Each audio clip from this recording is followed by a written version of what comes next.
Hi, I'm Dr. Allie Jackson with Airrosti Rehab Centers, and we're here at Jonesing for CrossFit with special guest Julie Foucher. And today we're going to talk about low back mobility. All right, so one of the most important things to help manage and prevent low back pain is to make sure the hips are nice and mobile. So Julie's going to demonstrate how to foam roll the glutes. So go ahead and have a seat on the foam roller, and then lean your knees and hips into one direction. And then when you're doing this, you're going to do about 10 to 12 passes, and you want to focus on areas that are specifically tender and kind of wait for those areas to release.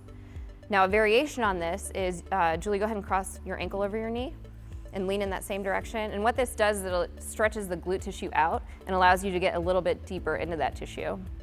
The next thing I'm going to show you is how to do sacral blocking, and what that does is it helps balance the pelvis. So when you do this, the most important part of this is how you set up into it and get out of it. So Julie, go ahead and lay back on your back.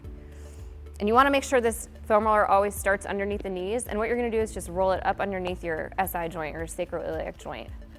And this one, all you do is rest here, and it helps kind of balance and decompress the pelvis. Now, some variations on this is, Julie, you can go ahead and bring one knee at a time toward your chest and kind of do a march.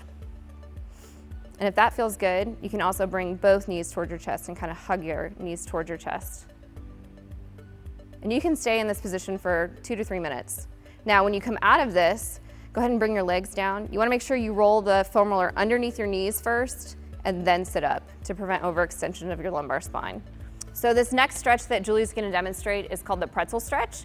And again, it helps open up the hip and focuses on hip mobility. So what you're going to do is go ahead and cross your leg right on top of the other one. All right, you can grab your feet. And what you're going to do is you're going to pull the heels toward your butt and your knees toward your chest. And where Julie should be feeling this is the glute, specifically the left glute. So whatever leg is on top, that's what butt cheek you should feel it in. And the variation on this is the figure 4 stretch.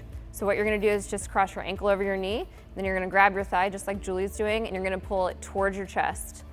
And this is going to kind of target the piriformis muscle. So I feel like where a lot of people fail when they stretch is they don't maintain the stretch long enough. So it's my recommendation that you hold this for a minimum of 60 seconds and even up to 2 minutes. All right, so the next stretch Julie is going to demonstrate for us is the Samson Stretch. And what she's going to do is just kind of get into the lunge position. And the most important part of this stretch is the beginning. So what you're going to do is you're going to squeeze your glutes together and pretend like you're holding a quarter between your butt cheeks. And then you're just going to bring a slight lunge forward. And then a variation on this stretch is to raise the right arm and then lean away from that. And what this does is it helps open up the anterior or the front portion of the hip. And again, you want to maintain this stretch for at least 60 seconds, and obviously you want to repeat that on either side. Hopefully some of these tips will help you manage your low back pain. A special thanks again to Julie for being here with us today, and we'll see you next time on Mobility Monday.